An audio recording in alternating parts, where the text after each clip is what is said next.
In August, Hubble makes history again. A Constellation Program shoot test proves successful. A new NASA online feature debuts. Remembering Guy Bluford's barrier-breaking mission. And Spitzer turns 5. The Hubble Space Telescope has another achievement. In more than 18 years of service, the NASA Space Observatory has now made more than 100,000 orbits of Earth. And this was the image captured by Hubble on that milestone orbit, the nebula NGC 2074, a star-birthing region 170,000 light-years away in the Large Magellanic Cloud. It's a testament to how well the Hubble was built and how productive it's built. So even today, after 18 years of observing, it's still producing world-class, world-beating results that people are queuing up and waiting for. Story update. NASA's Hubble Space Telescope has taken the first visible light snapshot of a planet circling another star. Estimated to be no more than 3 times Jupiter's mass, the planet, called Fomalhaut b, orbits the bright southern star Fomalhaut, located 25 light-years away in the constellation Piscis Australis, the southern fish. Most of the observations out there right now are what we call indirect detections. Either the planets are found through spectroscopic observations that reveal a wobble, or they're found as they transit across the face of their parent star, and you see a small dip in the light coming from them. This particular observation, we actually have, essentially the smoking gun, a real image of a planet. Scientists had been hunting for a planet circling Fomalhaut since the early 1980s, when an excess of dust was discovered around the star by NASA's Infrared Astronomy satellite. The STS-125 mission to service Hubble is scheduled for next May. The first parachute drop test for the Ares 1 rocket has been conducted successfully. The drogue chute, designed to slow the rapid descent of Ares' spent first-stage motor, did its job, helping bring its payload to the desert floor of the U.S. Army's Yuma Proving Ground in Arizona. The drogue parachute, a vital element of the Ares 1 deceleration system, will permit recovery and reuse of the first-stage motor that helps propel the rocket to space.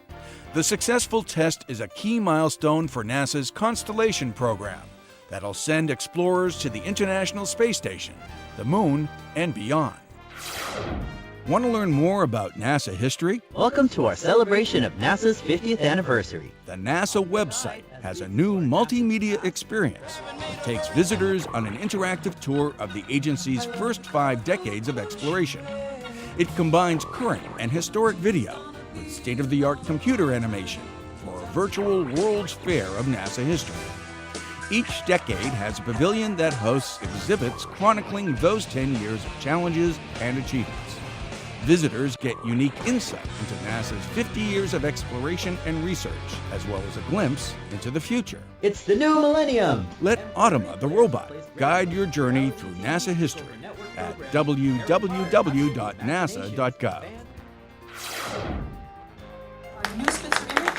The unveiling of a new spectacular image captured by NASA's Spitzer Space Telescope helped the Griffith Observatory in Los Angeles celebrate the 5-year anniversary of the spacecraft's launch.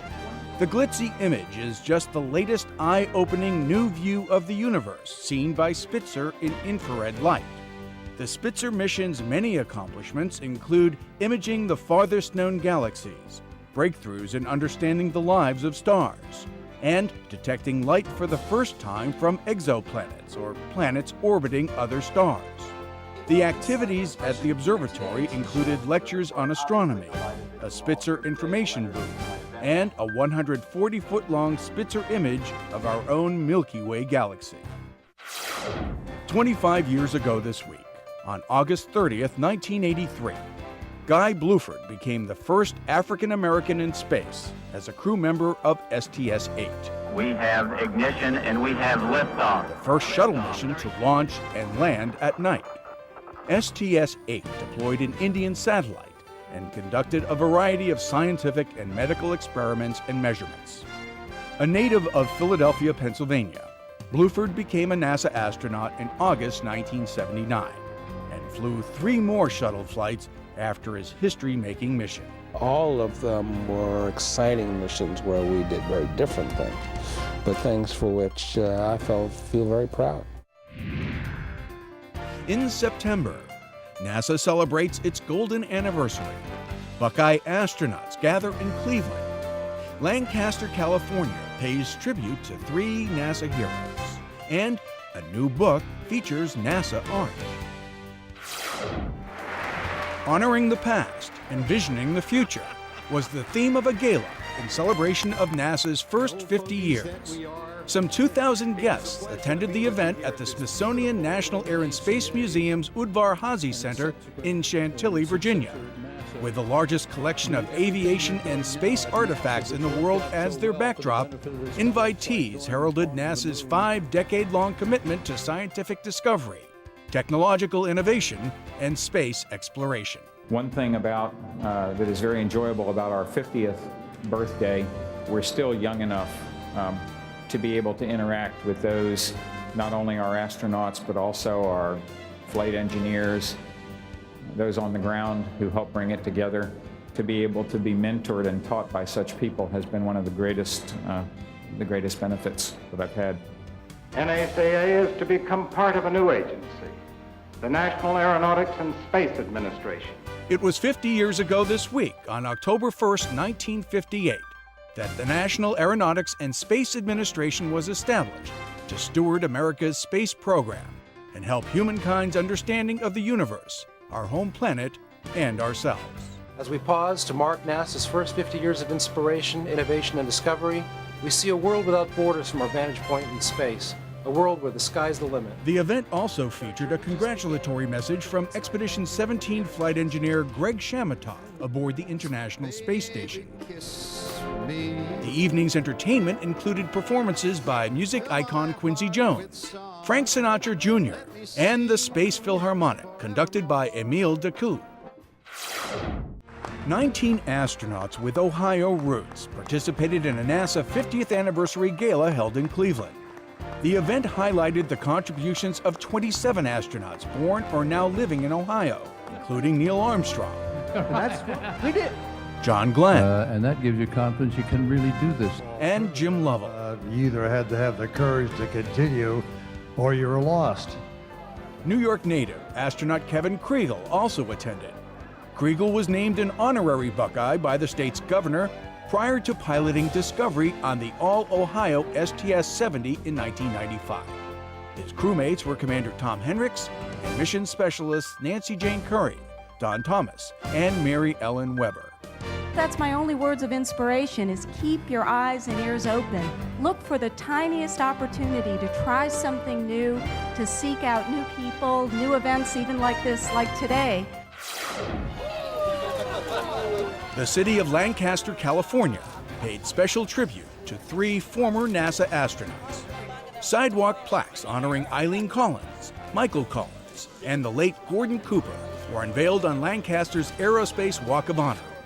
Each plaque denoted highlights of the astronauts' careers, portions of which were spent at nearby Edwards Air Force Base. Some of his most favorite stories and remembered times were of Edwards Air Force Base, and so I know that that always was a favorite memory, favorite times, good everything for him, and this would just be like coming back home again.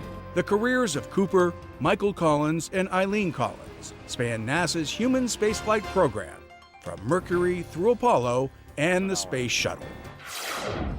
Norman Rockwell, Annie Leibovitz, Robert Rauschenberg, just some of America's cultural icons commissioned by the NASA Art Program to interpret and document the experience of space exploration. When Administrator James E. Webb established the Art Program in 1962, he believed that artists, like astronauts, constantly probe the unknown and are uniquely equipped to interpret and document space exploration. James Dean was the NASA Art Program's first curator. We would call them on the telephone and say, we're trying to do this, would you be interested? They lit up.